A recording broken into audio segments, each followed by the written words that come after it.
The thing that fell from the sky did not fall like a meteor. Meteors came straight down, trailing fire, hitting with the kind of violence that shook the earth for half a mile in every direction. Loran had seen two in his life, one from a ridgeline in Alaska and one from his back porch in Manitoba, and both had announced themselves with the certainty of something that had been falling for a very long time and was finally done with it. This was different. It came in at an angle, low and fast, and it did not burn so much as shed light, pale blue-white, cold, the color of a fluorescent tube through fog. There was no sonic boom. There was a sound, but it was more like a held note on some very large instrument, a vibration that Loran felt in his back teeth before he heard it in his ears. Then the spruce trees at the far edge of the clearing swallowed it whole. A sound like cracking ice, like a whole frozen lake deciding to let go at once. Then silence, and the snow kept falling as though nothing had interrupted it. Loran stood outside the trapping cabin for a long moment, his breath coming in short clouds. The temperature was -22 Celsius. He knew this the way he knew most things about his body's relationship with cold, not from a thermometer but from how his nostrils stuck together slightly on the inhale, and how the moisture on his beard had gone crisp in the last hour. He had been outside to check on the fuel line. It had a habit of freezing at the elbow joint where it curved under the cabin's foundation, and he had been about 30 seconds from going back inside when the light came down. He looked at the tree line. He looked at the cabin. He looked at the tree line again. There was a part of Loran Briggs that was extremely sensible. It was the part that had learned, at considerable personal cost, that the wilderness did not owe you anything. It did not reward curiosity. It punished hesitation about as reliably as it punished recklessness.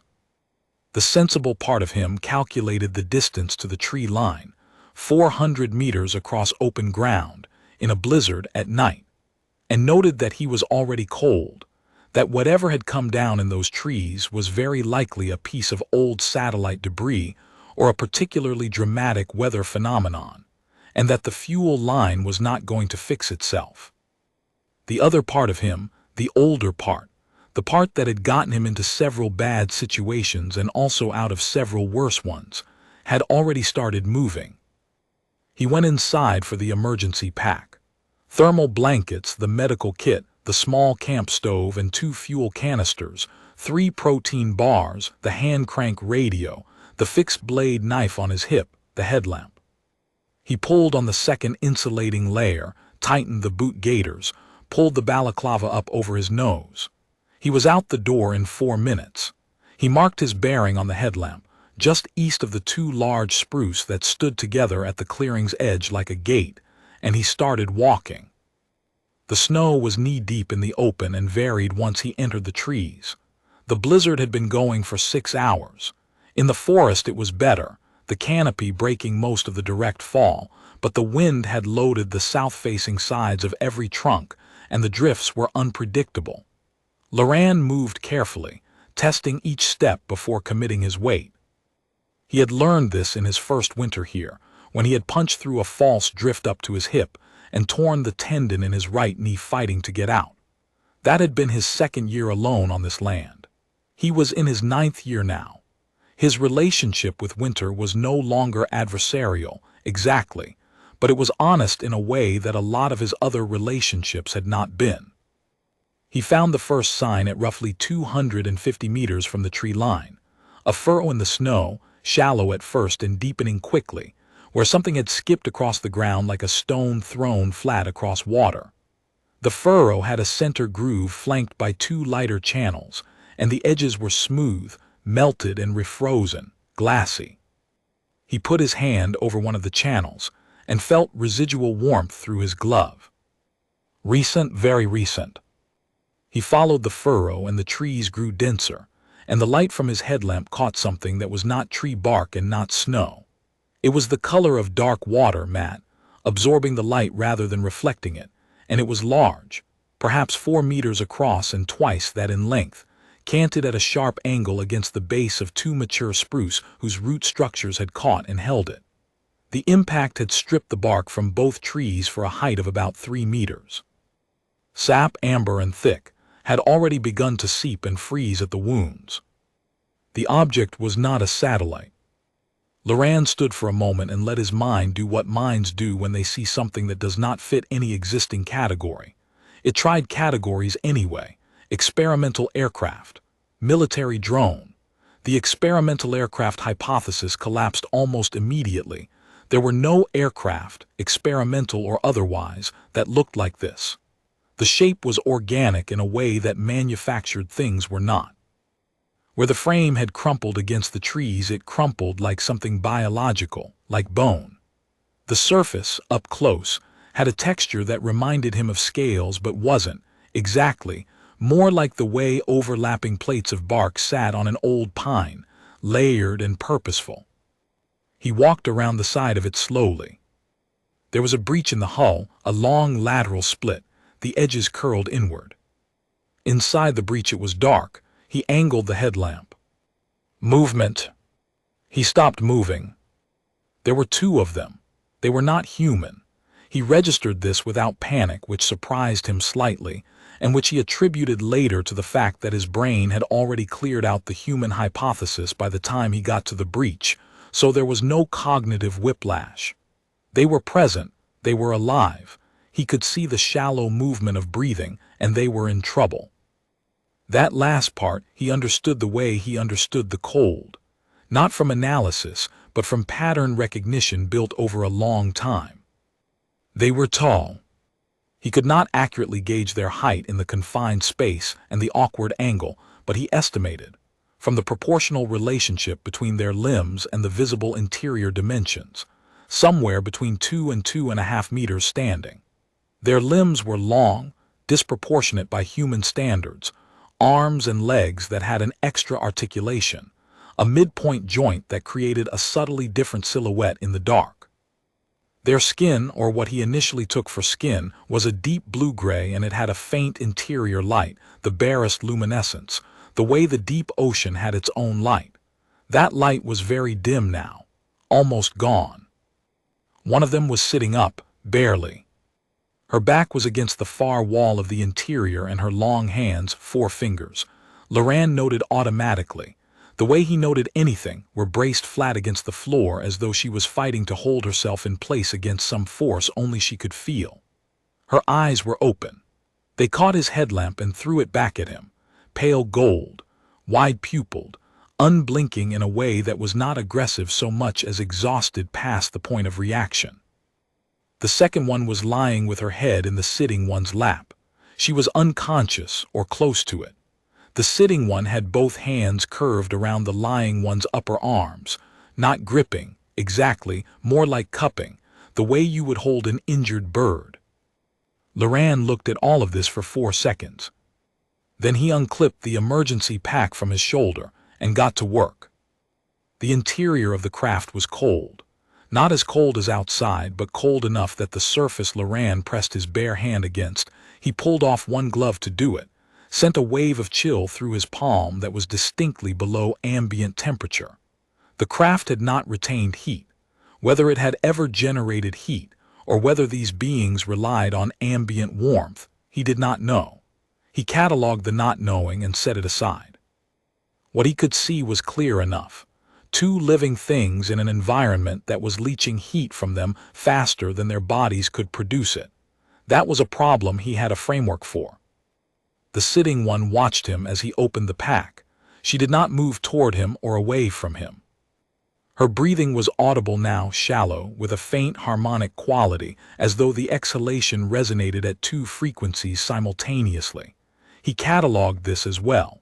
He pulled out the 2 thermal blankets, the folded silver panels that crinkled loudly in the silence, and the sound made her flinch. Not an aggressive flinch, a depleted one.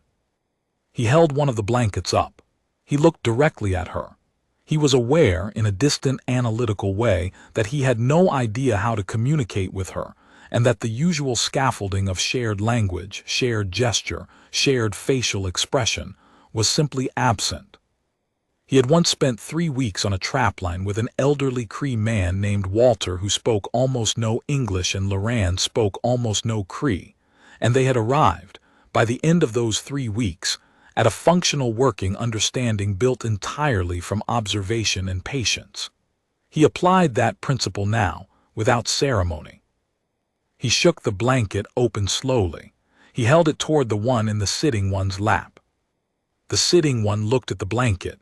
She looked at him, a long moment that Loran did not try to fill with anything.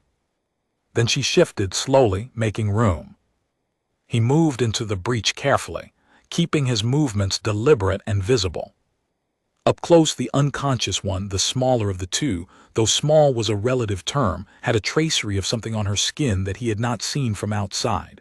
Fine lines, barely darker than the surrounding gray-blue, that ran from her jaw down her neck and across her collarbone in a branching pattern. Vascular, he thought, or nervous. He didn't know. What he could see was that the luminescence in her skin had all but stopped. The lines had gone pale. This looked like a vital sign in decline. He wrapped the thermal blanket around her carefully, tucking it beneath her as best he could without moving her more than necessary. The material crinkled. The sitting one's breath hitched at the sound, but she did not interfere. When the blanket was in place, Loran reached for the camp stove. A hand closed around his wrist. Not hard, not threatening, but firm. He looked up. The sitting one was looking at him, and she was saying something, a low, complex vocalization, multiple tones layered, nothing that had a phoneme he recognized. But her face, her expression, he had to work to read it, because it was not a human face and the reference points were different. The structure of the brow and the configuration of the mouth and the precise range of the eyes were all shifted from what he was calibrated to. But there was something in it that was not aggression and not incomprehension, but something closer to warning or caution. He kept the stove in his hand. He looked at her. He waited. She looked at the stove. She looked at the unconscious one. She held up her free hand, palm outward, a gesture that felt like pause, and she touched her own forearm with 2 fingers. Then she touched the surface he was sitting on. Then she touched the thermal blanket. He thought about this. She was making a distinction between 3 things. Him, the floor, the blanket. He looked at the stove. He set it down, not away, just down on his knee, not activated. He held up his hand the same way she had, palm out. He touched the stove, then touched the air between them, then made a slow, deliberate turning away gesture, as though the stove were facing someone else. He waited. Her chest moved on a long exhalation. She released his wrist. Loran thought about what the pause gesture and the 3-point touch had communicated. Too much heat too fast. He had seen this in people brought in from severe cold, the danger of rapid rewarming, the cardiac risk, the shock. Apparently it translated. He put the stove aside. He pulled the second thermal blanket around himself and then around her, not directly against her skin, leaving an air gap, sharing radiant warmth rather than direct heat. He looked at the blanket he'd wrapped around the unconscious one and adjusted it, loosening one edge to allow some airflow. The sitting one watched every adjustment. He worked without speaking, which was an unusual thing for him.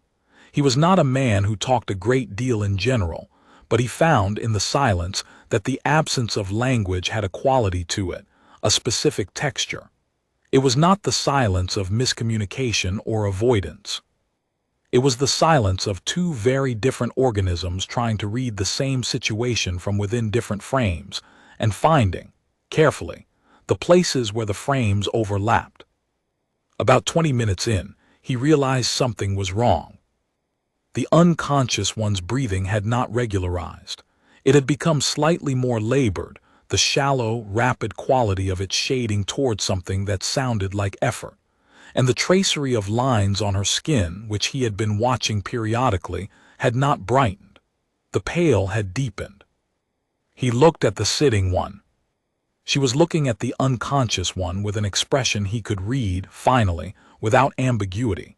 Because it had stripped away whatever cultural specificity, Her face normally carried and arrived at something underneath that was just fear. The particular fear of someone watching something leave and not being able to stop it. He'd seen that expression before, in a number of contexts, and it always meant the same thing regardless of the face wearing it. He reached for the medical kit. He opened it on the floor between them, not hiding anything, keeping everything visible and narrated in motion if not in language. He held up items before using them. The small thermometer first, which he pointed at his own wrist, pressing the sensor against his skin and showing her the readout, 36.7 degrees, meaningless to her probably but establishing the ritual, then pointing it toward her companion. She allowed it. He pressed the sensor gently against the back of the unconscious one's hand, which was exposed above the blanket edge. The readout came back in 3 seconds. The number it showed was 8.2 degrees Celsius. Loran looked at the number for a moment. He did not know what was normal for her. He did not know if she was endothermic or ectothermic or something that had no human analog. But he knew that 8.2 degrees was below the threshold at which most complex biological chemistry functioned. The enzymes that ran every metabolic process he knew of stopped working around 10 degrees for most organisms. Whatever her physiology was, it was slowing down. He looked at the sitting one and held up the thermometer toward her. A gesture communicated. She extended her hand. Her temperature read 11.4 degrees. Better, not much, but better. He pressed his own hand against the thermal blanket covering the unconscious one, not through it, against its outer surface. He held his hand there and let the heat from his palm, such as it was, radiate through. The sitting one made a sound. He looked at her. She had brought her hands together, turning them palm up in a gesture that somehow, across everything, communicated something in the neighborhood of "Why are you doing this?" He didn't have an answer in any language she would recognize. He shrugged, a gesture he suspected translated across most configurations of shoulder and neck. He turned back to the unconscious one and kept his hand on the blanket. A long moment passed. The sitting one reached out and placed her hand next to his on the blanket. He nodded and she did not nod back. The gesture was not in her vocabulary, apparently, but she held the eye contact for 3 seconds and he decided that was equivalent. They stayed like that while the blizzard worked against the hull outside, and the temperature in the interior of the craft hovered somewhere between survivable and not. And Loran monitored the breathing and the tracery of lines and made small adjustments to the blanket positioning and did not light the stove. About an hour in, he noticed the lines on the unconscious one's skin were brighter, not dramatically. The faintest increase, like a phone screen turning up from 1% to 2%, but the direction had reversed. He pulled out one of the protein bars. He held it up toward the sitting one, not offering it exactly, more displaying it, giving her the option to decline, and she looked at it with what he was beginning to read as focused assessment, the particular quality of attention that was evaluation rather than suspicion. She reached for it. She held it in her hands and turned it over twice. She opened the wrapper with a delicacy that suggested her fingers were capable of precision work despite the cold.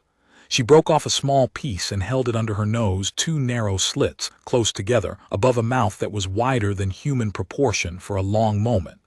Then she set it down carefully on the wrapper. Not rejection, he decided. Setting it aside for later, maybe. Or not eating in front of him. He didn't know. He ate his own bar slowly, and the calories were a small improvement over the nothing he'd been running on. Around 2 hours in, the unconscious one moved.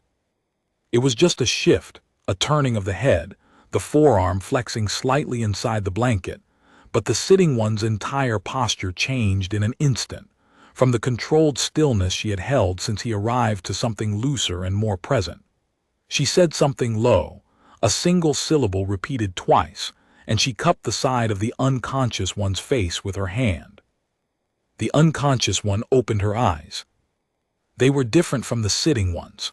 Darker gold, less pale, with a different pupil shape, not elliptical but radial, like a camera aperture.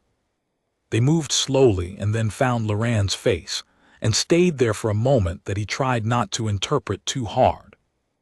Then they moved to the sitting one's face, and stayed there considerably longer.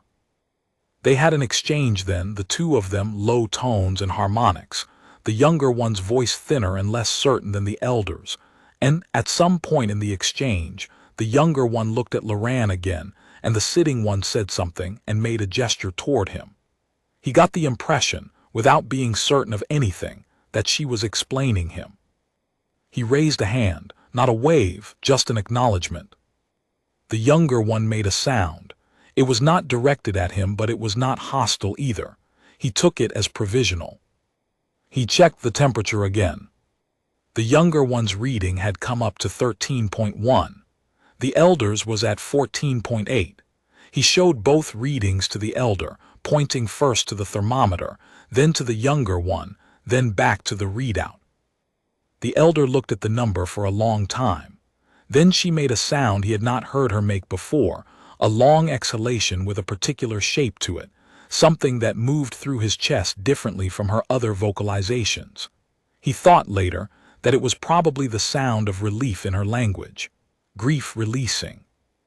He had heard that sound from human mouths before, in waiting rooms, in phone calls at the end of long nights. It crossed, apparently, whatever boundary needed to be crossed. Outside, the blizzard was not letting up. Loran assessed the situation.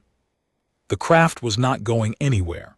The way it had come to rest against the trees, one of the main structural members had twisted inward on impact and was locked against the root ball of the larger spruce.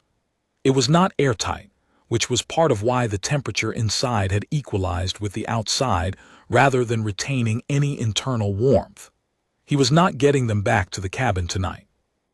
The snow was still falling hard enough that visibility was under 30 meters, and the return trip was 400 meters across open ground, and he was not going to attempt that in the dark with two injured beings he couldn't carry. He had made similar calculations before, in situations with fewer variables that were still bad. The math here was, keep them alive through the night, move at first light. He went back out through the breach into the blizzard, and cut several of the lower spruce boughs with the fixed blade, the dense, inner ones that had stayed relatively dry under the canopy, and dragged them inside and built a low, wind-baffling structure across the breach, not sealing it but reducing the flow. He had to make 2 trips, and on the second trip when he returned through the breach, he found the elder one had moved to sit beside the younger one and had tucked both of them under the thermal blanket, which she had repurposed with a logic he appreciated. He found the second thermal blanket in the pack and wrapped it around himself and sat against the opposite wall of the craft interior. The elder one looked at him. He looked back. There was something in her face. He was learning to read it, in the imprecise way you learned a language by immersion, missing whole registers but gaining something in the gaps that was, he thought, a question, or maybe an observation. She looked at him and she made a very quiet sound, two-toned low, and she tilted her head a degree or two to the right. He understood this somehow as something like, "You didn't have to come." "Sure I did," he said, because he had been quiet long enough that the silence was beginning to feel like a kind of lie. She did not understand the words. She watched his mouth for a moment and then looked up at his eyes. He had the distinct impression she was filing the sound of him away somewhere. The younger one's temperature climbed back to 17.2 by midnight. The elder was at 18.9. Both were still cold, far colder than he was willing to be for long, but the tracery on the younger one's skin had brightened to a consistent dim glow, and the branching pattern had ceased its pale contraction. He had found an equilibrium of sorts, not recovery, stabilization. He allowed himself to feel that this was enough for now. Somewhere around 3 in the morning, Loran dozed despite himself. his chin dropping against his chest in the way it did when cold and exhaustion agreed to take shifts. He came awake with a start sometime later to find the interior of the craft marginally warmer and the blizzard distinctly quieter outside, and the two of them still breathing in the slow, harmonic way they had developed once the younger one had come back to consciousness. In the changed quiet, he could hear them more clearly. The elder's was a low, steady resonance, two tones slightly offset. The younger one's was higher, less certain, with occasional breaks in the harmonic that he found himself, in his half-awake state, listening for the way you listened for a bird's next call in the trees. He thought about his thermometer, about the two numbers it had shown him. He thought about the moment he had pressed his hand against the blanket and the elder had mirrored the gesture. He thought about the protein bar she had held under her nostrils for 30 seconds, and then set down with a carefulness that suggested she was taking it seriously. He thought about Walter, 3 weeks on a trapline, no shared language, total trust by the end. He thought that the mechanisms of that trust were, it turned out, not specific to the species. At first gray light, not sunrise, the cloud cover was too thick for that, but the particular shift from absolute dark to the lighter dark that was the North's version of dawn, Loran woke fully and went to work. He checked temperatures, younger one at 21.6, elder at 23.1. Better.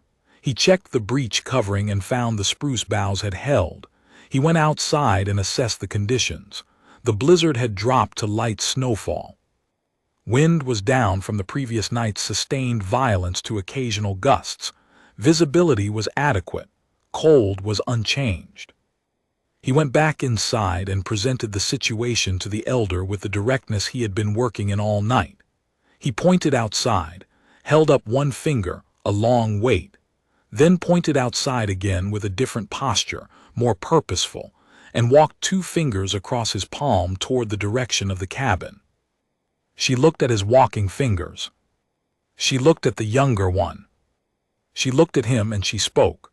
Not a single syllable this time, but a longer utterance, and near the end of it, her tone shifted in a way that his ear interpreted as a question. He could not answer the question. He pointed outside again. He pointed at himself. He tapped his chest twice. Then he gestured broadly at both of them, and gestured toward the direction of the cabin again. A long pause. The younger one was watching, following the exchange with tired eyes. The elder made a decision. He watched her make it, not the outcome of the decision but the moment of making it, which was visible in the change in her posture, the settling of some internal argument. She said something to the younger one. The younger one looked at her for a moment, and then made a sound he had come to understand as provisional agreement. He gathered the pack. Moving them through the forest was the hardest part. The elder could walk, though her gait was unsteady, and she favored her left side in a way that suggested at least a bruised rib or its equivalent. The younger one required support, and at one point, in a particularly deep drift between 2 fallen trees, she went down and he had to take most of her weight to get her moving again. He was aware, in those moments, of how large she was. He was not a small man, but she had 8 or 9 centimeters on him, and her limbs were longer, and the geometry of holding her upright was challenging in the way that new geometry always was, requiring adjustment and attention. He had tied a length of paracord to each of their wrists, not binding, not leading but connected, so that in low visibility they would not separate, and he ran the other end back to his own belt. He had been about 30 meters out before it had occurred to him to do this, and he had stopped and held up the cord toward the elder and indicated the wrist. She had looked at it for a moment and then extended her wrist to him. He had tied it with a loop that could be pulled off one-handed. She had tested it, pulling it, checking the release before they moved on. The return took nearly twice as long as the outward trip. He navigated by the 2-gate spruce at the edge of the clearing, and then crossed the open ground by dead reckoning off the cabin's shape emerging from the gray. The wind had picked up again and drove needles of snow against exposed skin, but they were moving, and moving generated heat, and the open ground was only 140 meters at its widest point. The cabin door had a handle she could not initially operate. It lifted rather than turned, and he demonstrated twice and then let her try it, and she got it on the second attempt with a thoroughness of grip that left a brief indent in the wooden handle. Inside, warmth relative, the wood stove had not gone out entirely. The coals were still active, and Loran fed it carefully, building the temperature back up slowly and watching the elder one for the pause gesture throughout the process. She did not give it. She sat on the floor next to the younger one. The cot he had gestured toward had not appealed to either of them. They arranged themselves on the floor in a configuration he didn't try to redirect, and she watched him feed the stove with an expression that was, he thought, something in the range of attention shifting toward something else, toward rest, toward the specific quality of alertness that could finally afford to loosen. He made tea. He held a mug out toward the elder with both hands, the way you offered something you were genuinely offering and not testing. She looked at it. She looked at the steam. She wrapped her hands around the mug. She held it for a long time before she drank. The younger one slept for most of that day. The elder did not sleep, but she moved from the particular vigilance of the night to something lower frequency and more sustainable. She watched the cabin the way Loran had learned to watch the wilderness, not scanning for threats but taking inventory, noting what was present, cataloging without conclusion. He let her. He did not perform normality or try to accelerate anything. He made food, dried beans and rice that he kept on the back burner of the camp stove, nothing dramatic, and he put a bowl near her and a bowl near the sleeping younger one, and he ate from his own bowl at the table and looked at the wall. At some point she ate. He kept the radio off. Whatever frequency brought news from the world outside this specific forest on this specific morning was not the frequency he needed right now.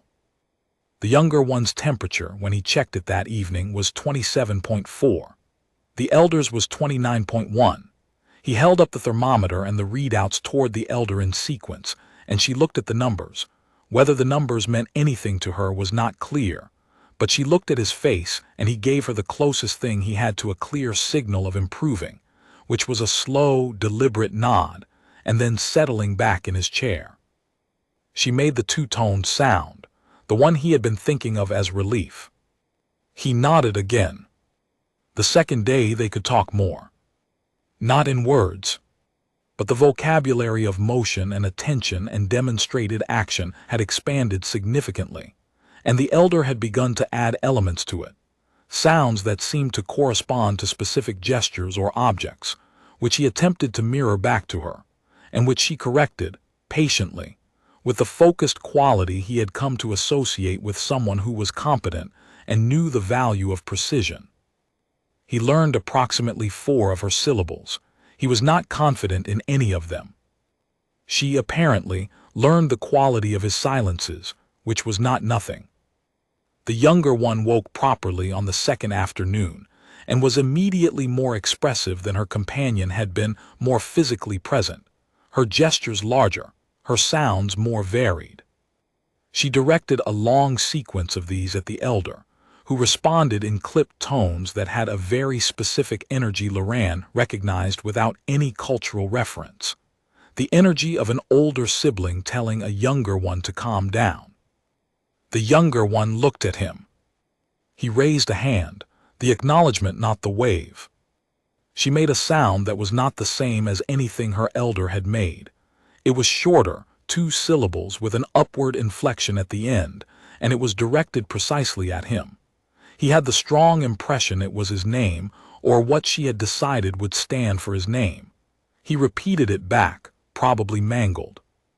She made a sound that might have been a laugh. He wasn't certain. The elder looked like she was trying not to make the same sound. He pointed to himself. "Loran," he said. She tried it. 3 attempts, each slightly different, converging on something that was not Loran but was in the neighborhood of it, A version of it refracted through whatever phonological system her biology ran on. Close enough. On the third day, he started planning the larger problem. They could not stay in the cabin indefinitely. His resupply was 11 days out. His radio would reach the nearest range station starting on day 7 if conditions were right, which meant that within a week there would be contact with the outside world whether he wanted it or not. He had been, since the first night, in a state of focused present-tense problem-solving that had not left much room for the broader implications of what had fallen from the sky, and was now drinking his tea and learning his name. He sat at the table with a piece of paper and drew a rough map. The cabin, the forest, the direction of the nearest road, the crash site, marked with an X. He spread it on the table and the elder came and looked at it. She had started moving around the cabin on the second day slowly, with the careful physicality of someone whose body had been through something and was negotiating what it could do, and she looked at the map for a long time. Then she pointed to the X. He nodded. She made a complex sound and touched the X twice with her fingertip. Then she looked at him. He understood that there was something she needed from the site. He pointed to himself and to her, and then made the walking fingers gesture toward the X. She said something to the younger one. The younger one said something back longer, with more emphasis, and the elder's response was brief and final. The younger one looked at the table and was quiet. The elder had a rank. He had suspected this from the beginning, from the way the younger one had deferred without resentment during the night, the way of siblings where one is in charge not by birth order but by something earned, something settled long ago. Whatever the younger one's argument had been, the outcome was that the elder would go and the younger one would stay. He left the younger one with the stove instructions demonstrated twice, with the medical kit between her and the wall where she could see it, and with both protein bars he had remaining. She accepted all of these with a solemnity that he respected. They went back into the forest. The crash site in daylight was less dramatic and more stark than it had been at night. The furrow in the snow had partially filled, but the compression of the original impact had left a physical memory in the ground beneath that resisted the snow's effort to cover it. The craft itself was smaller than he remembered from the night. His memory had done the thing memories did with first encounters, inflating scale. It was still the most remarkable thing he had seen in his life, but in the gray morning light it was also just a damaged thing lodged in trees, and it had the specific gravity of an object that was not going anywhere under its own power. The elder moved through the breach with a purposefulness that told him she knew exactly what she was looking for. He did not follow her inside immediately. He gave her the space to do whatever she needed to do without an audience. He stood outside in the cold and listened to the forest, which was doing what forests did after blizzards, reconstituting itself, the sound of snow falling from loaded branches in small cascades, and the distant call of a gray jay working the understory. She came out after about 10 minutes carrying something he could not immediately parse. It was small, it fit in both her cupped hands, and it had the same matte surface quality as the hull of the craft, but it had an interior luminescence that was brighter than anything she herself had shown in 2 days. It pulsed, slowly, in a rhythm that he found himself associating with a heartbeat, though he tried to keep that association provisional. She held it for a moment, looking at it, then she looked at him. He waited. She said something in the direction of the craft, a short sequence of sounds, quiet, not meant for him. He turned and looked at the damaged hull, and he understood, without question and without cultural translation, that she was talking to the craft. Marking the end of something, the specific quality of voice that existed only for the things you were leaving behind and couldn't take with you. He knew that quality of voice. He had used it himself in other contexts. He turned away and looked at the trees and gave her whatever that required. They walked back. On the 4th day, the weather cleared to the kind of flat blue-white that follows a major system, and the air was cold and absolutely still. In the stillness, The world had the quality of something very old that had temporarily stopped pretending to be modern. The younger one was strong enough to walk outside briefly in the company of both of them, and she stood in the clearing in front of the cabin and looked up at the sky with an expression that he decided, after a moment, was something he had no adequate name for. Not longing, exactly. Not grief. Something more complicated and more specific. The expression of someone who understood, for the first time, the full dimensions of where they were. The elder stood beside her.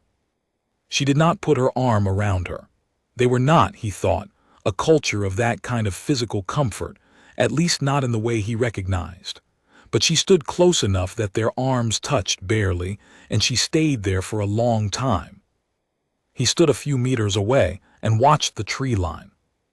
That evening, sitting by the stove with the three of them arranged around it in the particular configuration they had developed, the elder slightly angled toward the door, the younger one closer to the heat, him in the chair where the light was good enough to read. He pulled out the worn notebook he kept for practical things, and he turned to a blank page. He drew 2 circles. He labeled one with the nearest approximation of the sound the younger one had made for herself, earl, or close to it, and one with the 2-syllable sound the elder had made when pointing to herself on the second day. He drew a line between them. He pointed to the circles, and then to each of them in turn. The elder looked at the diagram with her assessment expression. She took the pen from his hand. She drew a 3rd circle, off to the side and slightly above the other 2. She drew a line from that circle down to the one he'd marked as hers. She said a single syllable and pointed upward, which in context he took to mean something like origin. Then she put the pen down and looked at him. He sat with this. They were not from the same place, she and her sister. They were from the same family, maybe. Kin group. But the origin circle was somewhere else entirely, and whatever had been in that craft before the spruce trees stopped, it had been a trajectory that originated far outside this clearing. He added a 4th circle at the far edge of the page. He drew an arrow from the 3rd circle toward it, a very long arrow. Then he drew a 2nd arrow, branching off the long one and curving down toward where he'd drawn the cabin. A detour, an accident. She looked at the diagram for a long time. Then she put her finger on the 4th circle and held it there. He did not say anything because there was nothing useful to say. He thought about the light that had come in low and fast, and not like a meteor, and the sound like a held note on a very large instrument, and the way the craft had stopped against the trees and stayed there. He thought about 11 days to resupply, and 7 days to radio range. He looked at the elder's finger on the 4th circle. He looked at the small glowing object she had placed in the corner of the cabin on the 2nd day. She had set it on the windowsill where it could see the sky. He had decided, though he kept that interpretation loose, and the way its pulse had changed slightly when the weather cleared today. Faster, maybe, or just different. He thought that he understood things in an imperfect and provisional way, the way he had always understood the wilderness, which was to say not fully, but enough to act. You did not wait for full understanding in this environment. Full understanding was a luxury of warmer latitudes. He pointed to the 4th circle. He said, very carefully, the closest approximation he could make of the sound she had used for that direction on the 2nd day. She looked at him. He tapped the 4th circle again, and then tapped the glowing object on the windowsill. She was very still for a moment.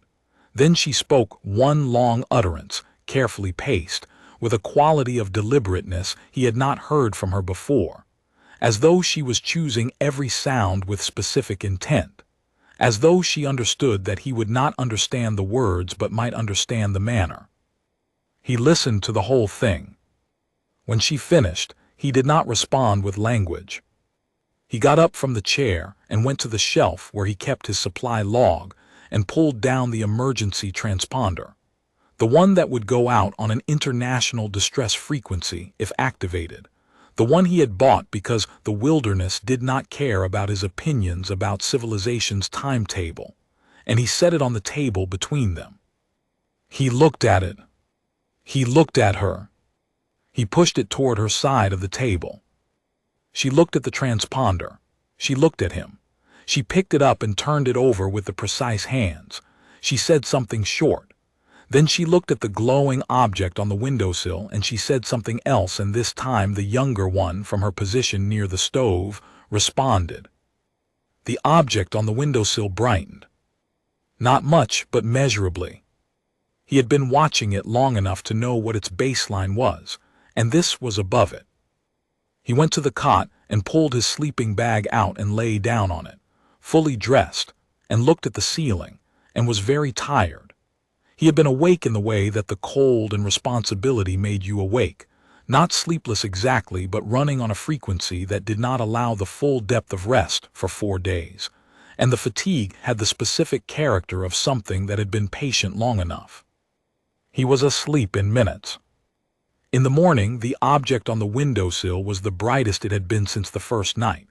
Not its own pulse, exactly, something in conversation with its own pulse, receiving and responding. A signal. The elder was sitting on the floor near the window, watching it. She looked at him when he sat up. She held up the 5 fingers of one hand and then 4 held separately. 9, then pointed at the sky. 9 days. He nodded. He made coffee and gave her the first mug, and she held it in both hands the way she had on the first morning and drank it. He drank his standing at the window looking at the sky, which was clear again and very cold, the kind of sky that went blue so deep it was almost dark at the zenith. He thought about 9 days. He thought about what he would say to whomever eventually asked him what had happened out here, in this winter, in this forest, in the specific confluence of a blizzard and a trajectory, and a set of decisions that had each made sense in the moment, and which had led, step by step, to 2 beings from very far away sitting by his stove and learning what coffee smelled like. He thought he would probably keep it simple. Found some folks in trouble, he'd say. Cold, done what you do. The younger one woke and looked at the brightened object and said something in a tone he had entirely decoded by now, the tone of genuine relief that was also slightly embarrassed about the depth of the relief. She looked at him and said his name, the refracted version of it, and then said something else that he did not understand at all. The elder translated it somehow with a gesture. She pointed to him and touched her own chest over where a heart would be if her anatomy followed any of the patterns he had so far observed. He understood this. He raised his mug. She raised hers. Outside, in the immense silence of the north after a storm, nothing moved except what had always moved, the trees adjusting to released weight, the gray jays beginning their rounds, the quiet renegotiation of the landscape with its own aftermath. It was the same forest it had always been, on the same ground, under the same cold sky. It had just briefly held something it had not held before. That seemed to Loran like about right. He turned the transponder over in his free hand, checked the frequency indicator, and set it back on the windowsill next to the glowing object, which pulsed in its own slow rhythm against the glass. 9 days. He had made harder things work in less.